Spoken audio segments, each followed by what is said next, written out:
Ok, cứ vào được đi. Tôi tung bật tay à. Chứ. Tôi exercise chứ. Thôi mà đó là tôi chạy. Tôi chạy trong nó. Đó. Chạy trong nó. Ôi giời giời giời. Chạy trong nó.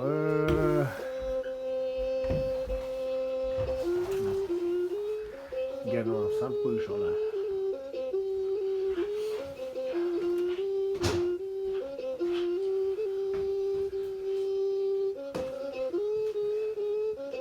Nó mỏ rồi.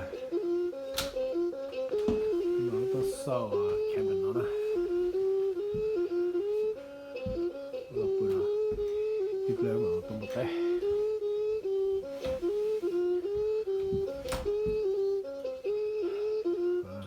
Nó có cơ đây. Lấy một tay. Lấy cho L.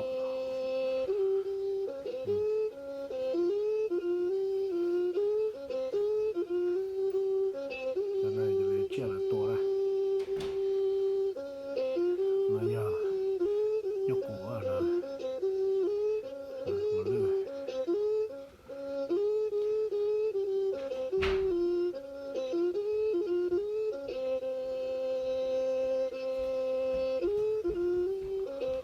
Con lợn này thế nhá. Đó. Nè, cứ à.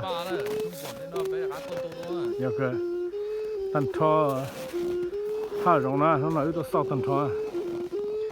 Tôi sau tần thọ thả rong nó vậy cơ. Là bự chuyện nó. Bự chuyện nó. Là tôi suy sơ. Lúc trong nó lọt sóng lọt đó. Lọt sóng trong là. Tôi chơi này. Bỏ nó. Tôi một tay nó ra. Chỉ.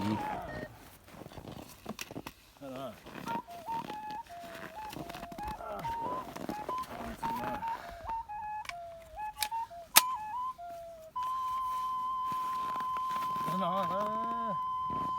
Bò đế không sao. Bò đế.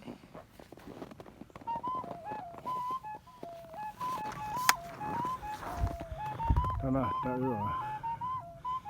Sau đó nó to. Tiếp lên to mà đi à. Mà có trắng thế to à? Có trắng. Okay, I don't get ready there. Nói to. Nó cứ hai bé, như là tao cứ hai bé bỏ một lư, một té nè, một lư mà mua là tao là sao nó, bỏ tao một lư đi theo nó sò, tao chỉ nói tao một té thôi.